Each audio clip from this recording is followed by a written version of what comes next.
PSL का अख्ताम हुआ। पीएसएल में दही सिंध के प्लेयर्स की परफॉर्मेंस क्या रही, दही सिंध के कितने प्लेयर मुंतखब हुए, उस पर आज बात करेंगे। पीएसएल में ओवरऑल सिर्फ 3 खिलाड़ियों को मुंतखब किया गया था। शुरू में तो सिर्फ 2 खिलाड़ी थे, एक मोहम्मद हसनैन हैदराबाद से और शाहनवाज डहानी लाड़काना से। सिर्फ 2 प्लेयरों को पहले तो मुंतखब किया गया था। बाद में फिर जो है वो जो ड्राफ्ट में कुछ प्लेयर चेंज हुआ तो उसमें जाहिद महमूद का नाम जो कि दादू के वो भी पीएसएल में मुंतखब हुआ। पहला सबसे बुनियादी सवाल, क्या दही सिंध से सिर्फ यही प्लेयर डिजर्व करते थे? क्या इनके अलावा और कोई प्लेयर दही सिंध से डिजर्व नहीं करता था कि उनको पीएसएल में मौका मिलता? पीएसएल जब होता है या जब भी बड़ी लेवल पे सिलेक्शन होती है तो प्लेयर्स को मुंतखब नहीं किया जाता, और जिनको किया जाता है उनको भी प्रॉपर मौके नहीं दिए जाते। शर्जील खान हैदराबाद के, उनको भी मुंतखब नहीं किया गया। हालांकि शर्जील खान जो पीएसएल के जो कुछ बड़े बैट्समैन हैं या पीएसएल में जो बड़े रिकॉर्ड साथ बैट्समैन हैं उनमें शर्जील खान शामिल होते हैं, लेकिन शर्जील खान को भी मुंतखब नहीं किया गया। तो सोचेंगे बकाया प्लेयर्स के साथ क्या पोजीशन होगी।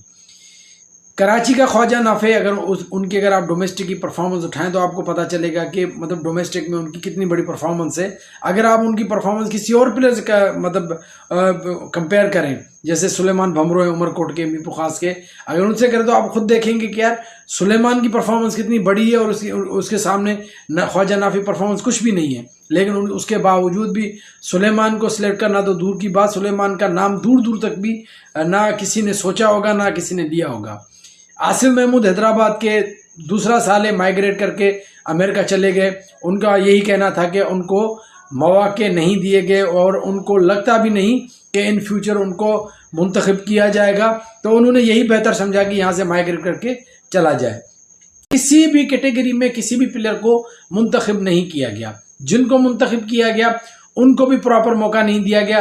जाहिद महमूद को भी जब मुंतखब किया तो पहले उनको भी मौका नहीं दिया। जब उनको एक मौका दिया तो फिर जाहिद महमूद ने परफॉर्म भी ऐसा किया कि फिर उनको बाहर कराची वाले नहीं कर सके, और जाहिद महमूद ने अपनी बॉलिंग से सबको दिखाया कि वो कितने बड़े बॉलर हैं। अब बकाया अब यहाँ का नोमान अली है, इंटरनेशनल खेल रहा है, लेकिन उनके लिए भी कोई मौका नहीं है। काशिफ भट्टी 450 फर्स्ट क्लास के आउट है, उनके लिए भी कोई मौका नहीं है।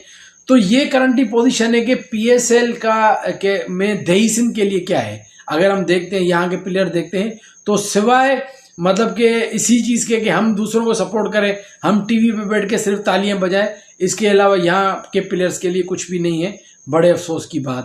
अब दही सिंध के जो ऑफिशियल हैं, दही सिंध के जो क्रिकेटर हैं या दही सिंध के जो भी स्टेक होल्डर है, उनको सोचना होगा कि आखिर ये कहानी कब तक चलेगी। आप कब तक बोलेंगे जावेद आफरीदी साहब को कि यार हमारे प्लेयर पेशावर ज़ल्मी मुंतखब करें। पेशावर ज़ल्मी के ट्रायल हुए थे कराची में, इंजमाम साहब ट्रायल लेने आए थे। वो बातें वहाँ पे क्या हमने सुनी, यार बड़ा टैलेंट है यहाँ पे, हमने बड़े प्लेयर निकाले हैं, फलां प्लेयर है, तस्वीरें बनवाई, वीडियोस बनवाई। सिर्फ टोपी ड्रामा, एक भी प्लेयर उनमें से मुंतखब नहीं किया गया। इस्लामाबाद की तरफ हम देखेंगे कि भाई हमारे प्लेयर लो, नहीं लेंगे। फिर हम कराची वालों की मिन्नतें करेंगे कि यार हमारे प्लेयर लो, नहीं लेंगे।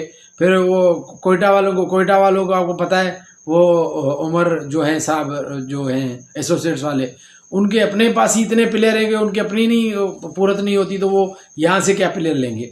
तो यहाँ के स्टेक होल्डर्स, यहाँ के ऑफिशियल्स को सोचना होगा कि ये कहानी कब तक चलेगी, कब तक हम ऐसे ही देखते रहेंगे। हम ये सोचते हैं, हमें ये टोपी ड्रामा कराते हैं जो ऑफिशियल हैं, जहाँ पे जो भी क्रिकेट को समझते हैं वो यहाँ पे ये टोपी ड्रामा कराते हैं कि आपने मतलब के रन्सों के अंबार लगा देने, आपने मतलब एक सीजन में इतने टॉप करने, फिर आपको मुंतखब। लेकिन मैं आपको यकीन बताऊं कि फिर भी मुंतखब नहीं किया जाता, फिर भी सिलेक्ट नहीं किया जाता। इसकी मिसाल है, अभी भी अगर कोई मुझसे डिबेट करे, मैं आपको पीएसएल में इतने प्लेयर निकाल के दूं जिनकी कुछ भी परफॉर्मेंस नहीं थी लेकिन फिर भी उनको मुंतखब किया गया।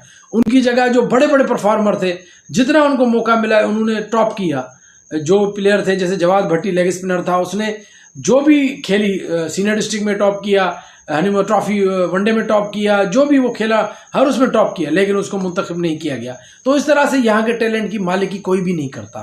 तो यहाँ के जो ऑफिशियल हैं, यहाँ के जो स्पॉन्सर हैं, यहाँ के जो स्टेक होल्डर हैं, वो कब हरकत में आएंगे, वो कब देखें। भाई हम उनके आसरे पे नहीं रह सकते। अगर वो मिन्नतों के बाद, बड़े कोई एहतजाजों के बाद, बड़े कोई उनको रहम आ जाए, कोई एक प्लेयर ले लें, तो बकाया प्लेयर वो तो नहीं लेंगे। तो भाई सीधी बात यह है कि हमें अपनी हिम्मत करनी पड़ेगी, हमें अपनी क्रिकेट जो हमारे प्लेयर उनको अपनी क्रिकेट देनी पड़ेगी, हमें अपनी अपॉर्चुनिटीज़ पैदा करनी होंगी, हमें अपनी जो है, अगर हमें हमारी अपनी टीम होनी चाहिए पीएसएल में दही सिंध की, फिर हैदराबाद नाम हो, सखर नाम हो, नवाबशाह नाम हो, लाड़का ना हो, मीरपुर का जो भी हो, हमारी अपनी टीम होनी चाहिए ताकि हमारे प्लेयर्स को मौका मिल सके। हमारे प्लेयर्स के लिए पीएसएल में कुछ भी नहीं था, हमारे प्लेयर्स ने सिर्फ बैठ के देखा कि क्या हुआ क्या नहीं। जो एक प्लेयर को मौका मिला, उसने परफॉर्म किया, जाहिद महमूद, वो वेरी वेल डन, उन्होंने बड़ा अच्छा परफॉर्म किया और मुझे पता है कि किस माहौल में उसने परफॉर्म किया होगा यकीनन। सो ये पोजीशन है हमारी कि हमारे जो प्लेयर्स हैं वो सिर्फ इंतज़ार में है कि उनको मौके दिया जाए, लेकिन उनके लिए कोई भी मौके नहीं है। तो आप क्या कहते हैं इस हवाले से, क्या समझते हैं कि किस तरह से इन फ्यूचर हमारे प्लेयर्स को मौका मिल सकता है पाकिस्तान की टीम में या पीएसएल में या एक अच्छी लेवल पे, क्या तरीक़ेकार हो सकता है? अपनी राय ज़रूर दीजिएगा। अपना बहुत ख्याल रखिएगा। अल्लाह हाफ़िज़।